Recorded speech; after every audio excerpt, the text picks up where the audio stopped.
Ini adalah table of menu khotbah saya sepanjang minggu dari kemarin juga. 4 khotbah yang berbeda-beda. Dan semuanya juga pasti akan membawa kita masuk di dalam sebuah pertumbuhan yang luar biasa. Kemarin saya sampaikan not ordinary vision. Jadi kalau Tuhan memanggil kita, itu di baliknya selalu ada kemuliaan.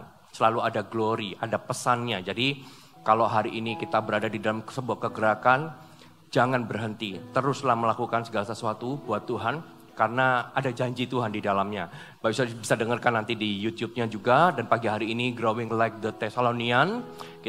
Pagi hari ini kita akan mau belajar bagaimana kita bisa bertumbuh dan menjadi berkat dari jemaat-jemaat di Tesalonika.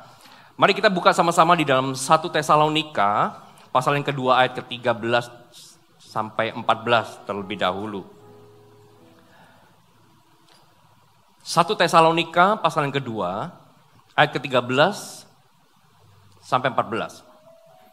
Bapak Saudara, ada banyak faktor yang membantu kita mengalami sebuah pertumbuhan. Tetapi sekalipun faktor itu membantu kita, tapi yang paling dominan atau yang paling utama bukan faktor tersebut, tetapi keputusan kita. Keputusan kita itu yang membuat kita ini bertumbuh. Sekalipun ada faktor pendukung, tapi kalau kita nggak memutuskan diri kita untuk bertumbuh, maka kita nggak akan mengalami yang namanya pertumbuhan. Karena pertumbuhan itu adalah keputusan. Jadi untuk itu hari ini kita sama-sama belajar dari kehidupan jemaat Tesalonika. Jemaat yang bertumbuh bukan karena orang lain. Tetapi bertumbuh karena keputusan mereka sehingga hidup mereka ini menjadi berkat dan menjadi kesaksian bagi banyak orang. 1 Tesalonika pasal yang kedua ayat ke-13. Sukacita atas jemaat judulnya. Dari judulnya aja kita bisa lihat bahwa pertumbuhan jemaat Tesalonika ini menjadi sukacita bagi Paulus. Si penulisnya gitu ya, menjadi sukacita bagi gembalanya. Bagi saya secara pribadi sebagai seorang gembala dan saya juga percaya bagi para pemimpin-pemimpin yang ada, sukacita kami itu adalah ketika melihat Anda bertumbuh. Sukacita kami adalah melihat Bapak Ibu Saudara diberkati Tuhan. Itu sukacita kami. Dan sukacita kami adalah melihat Bapak Ibu Saudara bagaimana hidup untuk menjadi berkat buat orang lain. Menjadi tambah-tambahan buat orang lain. Itulah sukacita kami. Kami gak punya sukacita dengan motivasi yang lain, tetapi kami rindu sekali melihat bahwa Bapak Ibu Saudara ini bertumbuh sama seperti jemaat Tesalonika. Ayat 13 dikatakan begini, dan karena itulah kami tidak putus-putusnya mengucap syukur kepada Allah. Sebab kamu telah menerima firman Allah yang kami beritakan itu bukan sebagai perkataan manusia, tetapi memang sungguh-sungguh demikian sebagai firman Allah yang bekerja juga di dalam kamu yang percaya. Sebab kamu, saudara-saudara, telah menjadi penurut jemaat Allah di Yudea, jemaat-jemaat di dalam Kristus Yesus. Karena kamu juga telah menderita dari teman-teman sebangsamu segala sesuatu yang mereka derita dari orang-orang Yahudi. Coba perhatikan ayat 13. Dikatakan, dan karena itulah kami tidak putus-putusnya mengucap syukur kepada Allah. Karena apa? Karena jemaat. Ini doanya Paulus. Ini suratnya Paulus.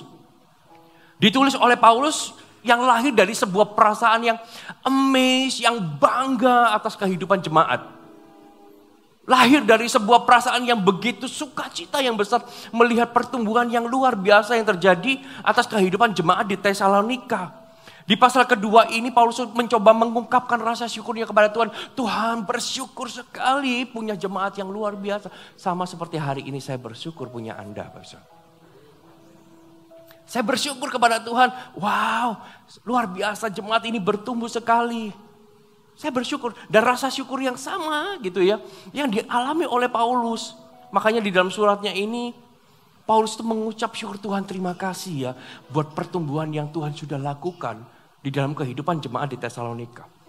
Tahukah bahwa jemaat Tesalonika adalah jemaat yang mengalami pertumbuhan luar biasa pada waktu itu. Dari waktu ke waktu ketika Paulus masih ada bersama-sama dengan dia, bahkan sampai ketika Paulus sudah nggak lagi bersama-sama dengan dia, jemaat ini nggak tambah degradasi tetapi tambah bertumbuh. Luar biasa.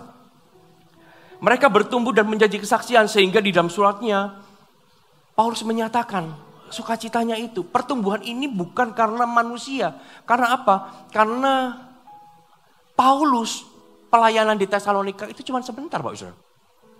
Tapi saya percaya bahwa pertumbuhan ini karena jemaat Tesalonika mengambil sebuah keputusan, sekalipun gak ada pemimpinnya, aku mau tetap bertumbuh. Aku mau tetap bertumbuh. Perintisan yang dilakukan oleh Paulus di Tesalonika gak terlalu lama. Sejarah mencatat hanya 5-6 bulan. 5-6 bulan aja. Paulus itu ada di sana, dia merintis, dia bangun, lalu dia pergi ke kota lain untuk merintis yang lain. Tapi ketika ditinggal Paulus, gereja ini gak tambah downgrade, gak tambah degradasi. Tetapi jemaat ini makin lama makin bertumbuh.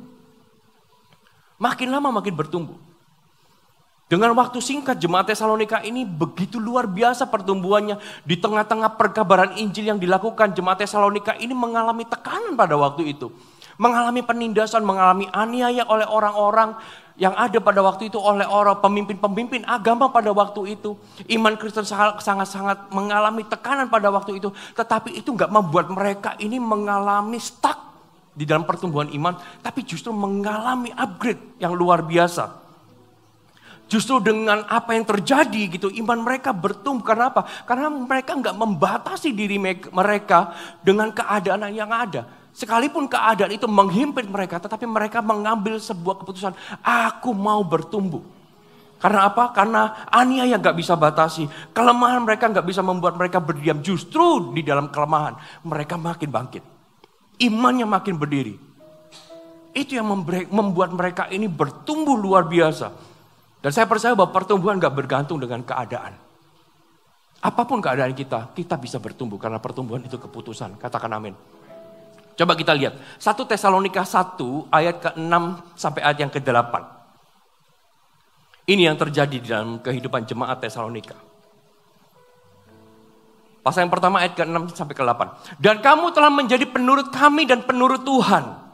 Dalam penindasan yang berat, katakan penindasan yang berat. Kamu telah menerima firman itu dengan sukacita yang dikerjakan oleh Roh Kudus. Sehingga kamu telah menjadi teladan untuk semua orang yang percaya di wilayah Makedonia dan Akaya. Karena dari antara kamu firman Tuhan bergema bukan hanya di Makedonia dan Akaya saja. Tetapi di semua tempat telah tersiar kabar tentang imanmu kepada Allah. Sehingga kami enggak usah mengatakan apa-apa tentang hal itu. Lihat, jemaat yang dirintis dengan waktu yang singkat, jemaat yang berada di dalam di tengah-tengah tekanan, penindasan, aniaya, dapat bertumbuh imannya dengan luar biasa. Dapat bertumbuh. Dan bahkan dikatakan menjadi teladan di Makedonia, Akaya, bahkan sampai ke Eropa pada waktu itu. Bukan hanya sampai dikatakan bukan hanya wilayah Makedonia dan Akaya, tapi di semua tempat telah tersiar kabar pertumbuhan imannya. Luar biasa ya. Padahal aniaya terjadi, penindasan terjadi, tapi justru mereka grow. Justru mereka ini berapi-api, imannya semakin menjadi-jadi. Orang-orang yang melihat bahwa jemaat baru ini begitu luar biasa, iman mereka itu begitu kokoh di dalam Tuhan. Ketika mereka ditekan, mereka diancam, mereka dianiaya, imannya kepada Yesus enggak terpatahkan. Mereka tetap mengasihi Tuhan. Mereka tetap mengasihi Tuhan. Oleh sebab itu hari ini kita mau belajar kepada orang-orang jemaat-jemaat di Tesalonika. Apa sih yang membuat mereka itu begitu luar biasa? Keadaan itu seolah-olah mau memenjarakan mereka. Untuk mereka enggak bertumbuh tetapi enggak sanggup. Tekanan itu gak sanggup memenjarakannya. Penindasan, aniaya, gak sanggup.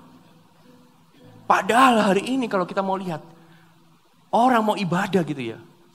Udah berapi-api, aku mau ibadah, hujan deras. Kira-kira dia tetap ibadah apa enggak?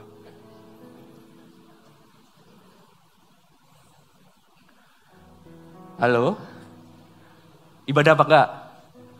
Ibadah pasti. Oh, untuk jemaat pagi hari ini saya percaya tetap ibadah. Karena pagi jarang hujan. Tapi jemaat pada waktu itu jemaat Tesalonika. Sekalipun mereka ini mau berangkat beribadah, ada yang menghalangi, ada yang menindas mereka. Mereka tetap berangkat. Harusnya apapun hari ini gak bisa menghalangi kita datang kepada Tuhan. Katakan amin. Apa rahasia pertumbuhan jemaat Tesalonika? Oh, saya berdoa biar roh jemaat Tesalonika ini ada di dalam kehidupan setiap kita, amin. Coba, apa rahasia pertumbuhan jemaat Tesalonika? 1 Tesalonika 2 ayat yang ke-13 tadi, kita kembali. Dikatakan begini. Dan karena itulah kami tidak putus-putusnya mengucap syukur kepada Allah, sebab kamu telah menerima firman Allah yang kami beritakan itu, bukan sebagai perkataan manusia tetapi dan memang sungguh-sungguh demikian, sebagai firman Allah yang bekerja juga di dalam kamu yang percaya. Bapak bisa catat. Apa rahasia pertama orang-orang Tesalonika bisa bertumbuh imannya adalah karena mereka ini menghargai dan menerima firman Allah sebagai kebenaran yang berkuasa. Bukan hanya sebagai perkataan manusia. Sebab firman Allah dikatakan gini, karena itulah kami gak putus-putusnya mengucap syukur kepada Allah sebab kamu telah menerima firman Allah yang, perhatikan, kami beritakan. Bukan Paulus beritakan tetapi kami beritakan. Artinya jemaat ini menerima siapapun yang berbicara di dalam hidupnya, yang diutus untuk berbicara, diterima semua. Karena firman Tuhan yang masuk itulah kebenarannya. Dia gak pernah melihat bahwa siapa yang berbicara. Siapa yang berkhotbah? Karena siapapun yang diutus ada di atas mimbar ini. Siapapun yang diutus untuk berbicara di dalam CG. Siapapun yang diutus untuk berbicara dalam kehidupan Anda. Mereka semua menerima itu sebagai kebenaran yang berkuasa. Bukan melihat, wah masih cupu. Enggak. Dia gak lihat orang, gak lihat figur. Karena firman Tuhan jelas. Sebab kamu telah menerima firman Allah yang kami. Bukan singular. Tapi ini banyak orang. Kata kami itu Paulus ada di sana. Tim-timnya ada di sana. Anak rohaninya. Pemimpin-pemimpin yang diutus berbicara dalam hidup mereka. Mereka menerima semua. Bukan sebagai perkataan manusia. Tetapi sebagai firman Allah yang bekerja. Sebagai kebenaran. Ada kuasa di dalam firman Allah. Jemaat Tesalonika melihat kepada firman-Nya bukan manusianya. Manusia terbatas, yes. Tapi firman Tuhan juga katakan iman bangkit karena pendengaran firman bukan manusianya, ingat. Karena kita dengar firman, kalau Anda mungkin, mungkin nih ya mungkin. Pembicaranya terlalu muda, udah remaja dengerin aja. Kan gak lihat pembicaranya toh, tapi dengar firman-Nya. Ketika dengar, amin. Dengar amin. Kalau dilihat, wah pembicaranya kok tua banget, nih, rambutnya putih semua. Tutup matanya, dengerin aja dia berkhotbah apa. Siapapun yang ada di atas, siapapun yang ada di dalam CG, siapapun pemimpin kita. Dengarkanlah firman-Nya. Itu rahasia pertumbuhannya. Keputusan. Mau dia lebih muda dari kita, mau dia lebih gak berpengalaman dari kita. Kalau dia yang ada di atas kita harus terima. Karena apa yang disampaikan itu kebenaran. Selama firman yang diucapkan, siapapun orangnya Tuhan membela firman-Nya. Katakan amin. Jemaat Tesalonika ini bukan jemaat yang memandang firman Tuhan dari siapa yang berkhotbah pada waktu itu. Dan kita tahu bahwa pengganti Paulus belum tentu dapat berkhotbah sebaik Paulus. Paulus ini orang yang berhikmat, pengajarannya bagus. Kita bisa lihat dari semua surat-surat yang Paulus tulis. Ini orang kalau khotbah jago banget. Ini orang kalau bicara sesuatu tentang firman, hikmatnya luar biasa. Luar biasa. Sapu tangannya menyembuhkan. Sapu tangannya. Penggantinya belum tentu berkuasa kayak dia. Penggantinya mungkin unyu-unyu, mungkin orangnya masih muda. Tapi jemaat Tesalonika ini melihat bukan tentang siapa yang ada di depan, siapa namanya, terkenal atau tidak. Tetapi apa yang disampaikan itu diterima sebagai kebenaran dan itu pasti berkuasa mengubahkan. Sebab firman Tuhan tak pernah kembali dengan sia-sia, Bapak. Firman Tuhan pasti bekerja. Mungkin penggantinya atau pemimpin yang ada di bawah Paulus ini orang yang biasa, gak terpelajar.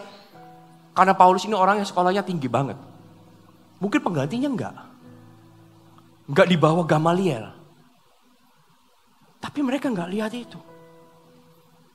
Mungkin korbannya biasa-biasa penggantinya.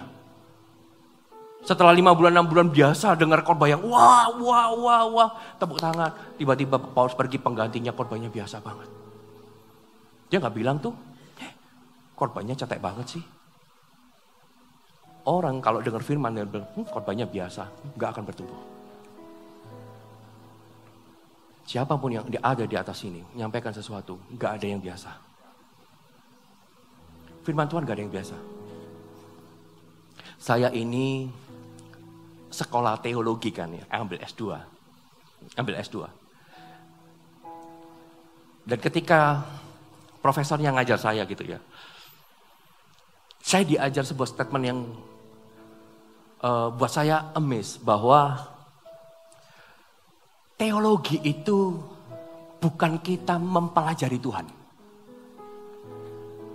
Tapi belajar teologi adalah usaha manusia untuk mengenal Tuhan. Tuhan itu gak bisa dipelajari loh. Terlalu besar. Pikiran kita gak sampai ke sana. Kalau Tuhan gak bisa dipelajari, firman-Nya juga gak bisa terselami.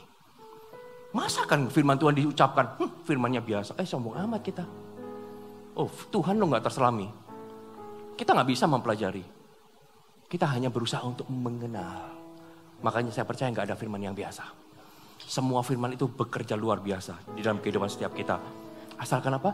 Kita mengambil sebuah keputusan, itu firman kebenaran. Itu berkuasa mengubahkan.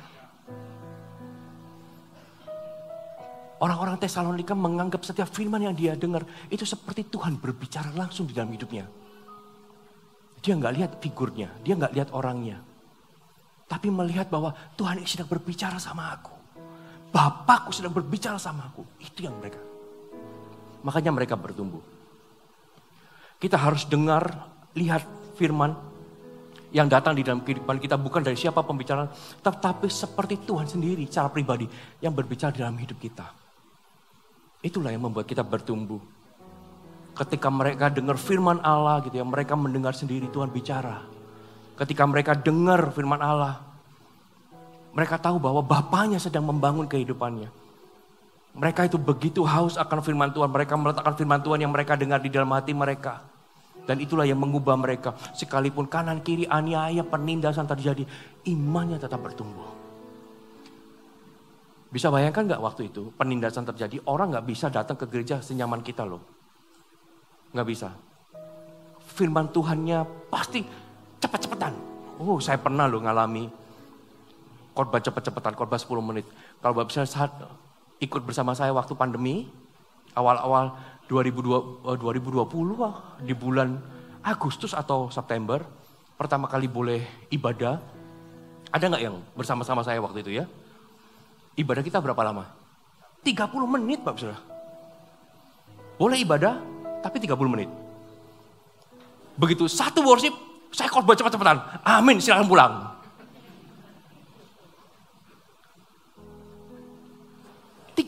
menit ibadahnya. Setelah 1 bulan ibadah 30 menit, naik 45 menit. Boleh 45 menit. 30 menit saya berkhotbah. Puji-pujian dan berkhotbah. Tapi nyatanya apa? Itu gak membuat gereja kita gak bertumbuh. Tapi sampai hari ini gereja kita bertumbuh tuh. Karena apa? Karena saya percaya jemaat-jemaat menerima itu sebagai kebenaran yang berkuasa mengubahkan. Kasih kemuliaan buat Allah kita bersama. Jemaat Tesalonika adalah jemaat yang mendengar dan meletakkan firman Tuhan dalam hati mereka. Makanya kita harus belajar dari jemaat ini. Meletakkan firman Tuhan yang didengar di dalam hati. Bukan lihat orangnya. Sekalipun mungkin ya buat beberapa orang. Orang yang menjengkelkan. Orangnya menjengkelkan. Ini kalau khotbah menjengkelkan banget gitu ya. Mungkin loh ya. Mungkin kerasanya gini. Kalau khotbah lo lihat nyindir gitu. Terima aja firmannya sebagai kebenaran, itu akan mengubahkan. Amin. Amin. Lalu yang kedua apa yang bisa kita pelajari? 1 Tesalonika 2 ayat ke-14 dikatakan begini. Sebab kamu saudara-saudara telah menjadi penurut jemaat-jemaat Allah. Katakan penurut. Katakan jemaat-jemaat Allah. Di Yudea, jemaat-jemaat di dalam Kristus Yesus karena kamu juga telah menderita dari teman-teman sebangsamu. Segala sesuatu yang mereka derita dari orang-orang Yahudi. Yang kedua, dikatakan begini. Sebab kamu saudara-saudara telah menjadi penurut jemaat-jemaat Allah di Yudea. Dan penurut jemaat-jemaat di dalam Kristus Yesus. Apa yang membuat jemaat Tesalonika bertumbuh adalah mereka taat. Kata penurut itu artinya taat. Mereka taat dan mau berada di dalam komunitas yang membangun. Mereka telah menjadi penurut jemaat-jemaat Allah. Kata jemaat-jemaat Allah itu bukan satu orang. Tapi community. Tapi komunitas. Mereka ada di dalam sebuah komunitas yang saling membangun. Mereka orangnya taat, mereka ini mau dibentuk. Karena mereka ini dikuatkan, maka mereka bisa menguatkan orang-orang lain. Karena mereka ini dimuridkan, maka mereka ini bisa menjadi kuat dan memuridkan orang-orang lain. Mereka menjadi penurut jemaat-jemaat Allah di Yudea, jemaat-jemaat di dalam Kristus Yesus. Ini sebuah persekutuan komunitas yang saling membangun satu dengan yang lain. Mereka ikut mengambil beban, sepenanggungan, mereka hidup dalam persekutuan komunitas yang sejati. Mereka nggak tercerai-berai, mereka nggak terpisahkan. Mereka ada dalam sebuah komunitas ilahi, komunitas yang sejati. Kenapa saya bilang komunitas sejati? Karena di luar sana banyak komunitas yang nggak sejati. Banyak komunitas yang mengambil keuntungan. Kita punya CG, kita punya komunitas. Komunitas ilahi yang satu dengan yang lainnya saling membangun, gak mengambil keuntungan. Harusnya kita menjadi penurut-penurut jemaat-jemaat di dalam Connect Group juga. Kita bertumbuh di sana. Kenapa kok kita harus memiliki komunitas yang sejati, komunitas ilahi? Karena firman Tuhan jelas, 1 Korintus 15 ayat 33, dikatakan, jangan kamu sesat, pergaulan yang buruk merusakkan kebiasaan yang baik. Kenapa kita perlu komunitas yang sehat, komunitas yang baik, komunitas yang benar, komunitas yang ilahi? Karena pergaulan yang buruk merusakkan kebiasaan yang baik, bukan sebaliknya. Kita merasa baik, kita merasa kuat, berarti aku tak masuk ke komunitas ini untuk memenangkan orang-orang di sini. Salah Bapak Ibu Saudara. Pergaulan yang buruk merusakkan kebiasaan yang baik. Bukan pergaulan yang baik merusakkan kebiasaan yang buruk. Pergaulan yang buruk itu lebih merusak. Lebih merusak. Makanya kita harus cari komunitas untuk kita sama-sama bertumbuh. Karena komunitas yang baik, yang benar, ya, itu akan meningkatkan nilai hidup kita. Nggak percaya? Saya kasih ilustrasi ya Bapak Ibu Saudara. Coca-Cola. Ada yang tahu Coca-Cola? Saya bukan pesan sponsor. Saya nggak minum by the way. Coca-Cola. Dibuat di dalam pabrik yang sama. Diangkut dengan truk yang sama. Keluar dari pabrik diangkut truk. Ketika diturunkan di pasar, Coca-Cola dijual cuma 5.000 per kaleng. Setelah diturunkan di pasar, truknya berangkat lagi. Diturunkan di toko. Toko jual harga 7.000. Diangkut lagi, bawa, diturunkan di supermarket. Harganya jadi 10.000. Diangkut lagi, turun ke hotel bintang 5. 50.000 Bapak. 50.000. Barangnya sama. Harganya bisa beda. Kenapa? Tergantung lingkungannya. Kalau Bapak bisa diletakkan di pasar, ya harganya sebegitu. Di-upgrade, ditaruh di toko, harganya naik. Ditaruh di supermarket yang ada AC, harganya lebih naik lagi. Ditaruh di hotel bintang 5, enggak terhingga harganya. Kita beli pun males.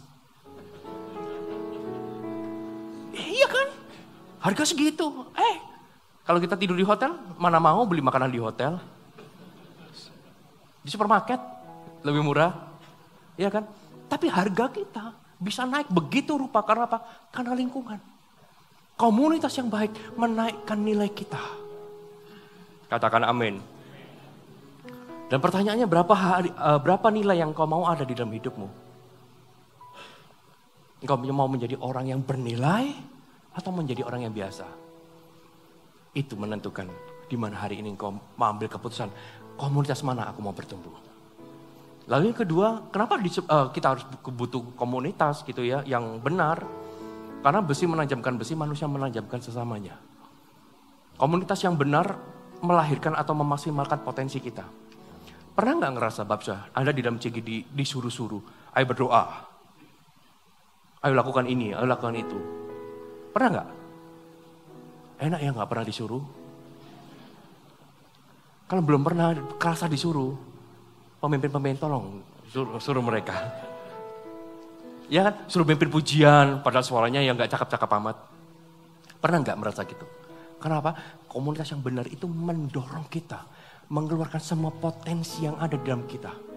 Untuk kita lebih bertumbuh. Memaksimalkan kita. Kalau di komunitas sebelah, ya terserah lu mau bertumbuh enggak, bukan urusan kita. Tapi di komunitas ini, kita didorong untuk bertumbuh. Aduh aku gak berani berdoa. Ayo belajar berdoa. Untuk mengeluarkan potensi. Dan yang ketiga, kenapa kita harus ada di dalam sebuah komunitas yang membangun? Karena komunitas yang benar itu membangun imanmu. Membangun imanmu. Coba aniaya terjadi, penindasan terjadi. Jemaat Tesalonika malah berkumpul sama golongan-golongan pencemooh jemaat Tuhan. Imannya gak dibangun. Dia berkumpul dengan komunitas yang seiman, yang benar. Sehingga ketika penindasan terjadi, satu dengan yang lain saling menguatkan. Ayo tetap kuat, ayo tetap maju. Kalau dia berada di komunitas sebelah, penindasan terjadi. Udah kamu jangan aneh-aneh, diam aja sudah. Daripada kamu nanti kena, ditangkap, masuk penjara, kamu disiksa gini. Imannya ciut. Tapi karena dia mengambil sebuah keputusan untuk ada di dalam komunitas yang benar, imannya bertumbuh sekalipun aniaya terjadi, penindasan terjadi.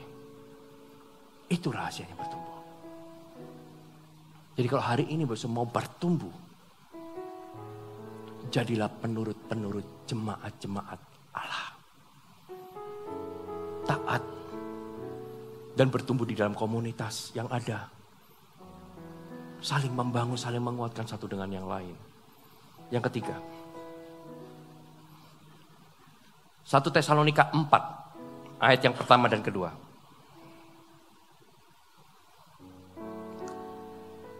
Ini rahasia mereka.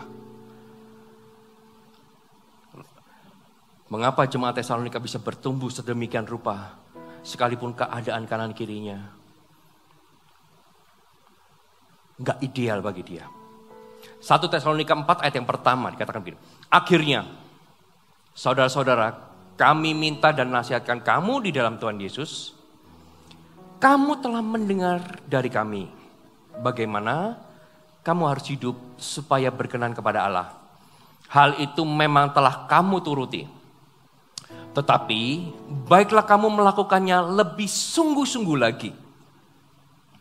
Kamu tahu juga petunjuk-petunjuk mana yang telah kami berikan kepadamu atas nama Tuhan Yesus. Ini yang ketiga. Mereka adalah jemaat yang mau dimuridkan. Mau mendengar dan mau diarahkan. Ini rahasia. Dikatakan kamu telah mendengar dari kami bagaimana kamu harus hidup supaya berkenan kepada Allah. Mereka ini mendengar. Kamu telah mendengar dari kami. Bukan hanya dari Paulus, tetapi dari pemimpin-pemimpin yang lain yang ada dalam kehidupan mereka. Mereka ini mendengar. Mereka adalah jemaat yang mau dimuridkan. Dikatakan begini, hal itu memang telah kamu turuti. Tetapi baiklah kamu melakukan dengan lebih sungguh-sungguh lagi. Ini orang mau diarahkan. Mau terus diajar, mau terus dibentuk, mau terus dimuridkan. Bisa loh mereka bilang, loh aku sudah tahu itu. Dan ketika Paulus berkata, tetapi baiklah kamu melakukan lebih sungguh-sungguh lagi.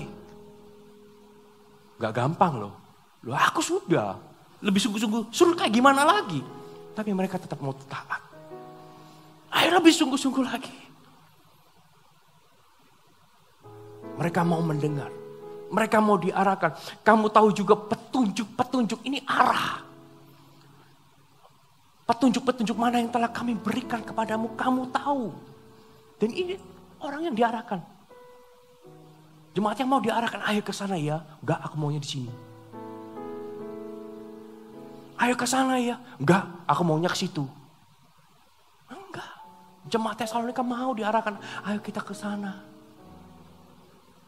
Ayo hidupmu harus seperti ini, seperti ini. Mereka mau, mereka mendengar. Mereka bukan jemaat yang semaunya sendiri loh. Mereka bukan jemaat yang karepe dewek.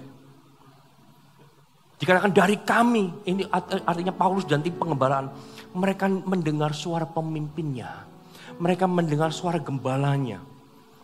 Di dalam terjemahan asli dituliskan bukan hanya mendengar dengan sungguh-sungguh, melainkan juga menerima. Paralambano, bahasa aslinya. Menerima dengan hormat tanpa penolakan. Ketika pemimpin, yes, I respect dengan komennya itu. Dengan perintahnya dia respect. Dia hormat banget. Tanpa penolakan.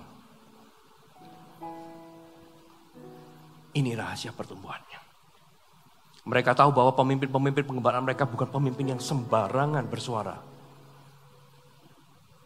Tapi mereka melihat bahwa pemimpin-pemimpin adalah orang-orang yang dipilih yang tinggal di dalam hadirat Tuhan. Yang berdoa setiap waktu. Orang yang berjaga-jaga di dalam hidupnya. Jemaat Tesalonika bukan hanya mendengar tetapi mereka juga melakukannya. Dan dengar ini baik-baik Bapak Ibu Saudara. Ketika Anda menjadi jemaat GMS, Anda digembalakan, maka dengarlah suara pengembalaan. Dengarlah suara pengembalaanmu. Dengarlah suara pemimpinmu. Karena ketika Anda mendengar suara pemimpinmu, ada sebuah pengurapan yang turun atas hidupmu. Sebab ada penyertaan Allah di dalam setiap penggembalaan. Karena semua domba-domba punya Tuhan. Ada sebuah pengurapan. Apa yang membuat saya bertumbuh di tempat ini? Karena saya juga mendengar suara pengembalaan. Saya punya Pastor Philip. Dengar suara Pastor Philip. Saya punya Pastor Samuel, Pastor Lani. Saya dengar suara pengembalaan mereka. Itu yang membuat saya bertumbuh. Dengarkan suara CKL-mu. Dengarkan suara coachmu, TL-mu, gembalamu. Katakan amin. Ketika pemimpin berbicara di dalam hidup kita, ayo melayani. Ayo kita bangkit melayani. Ayo bertumbuh lebih lagi. Ayo kita bertumbuh.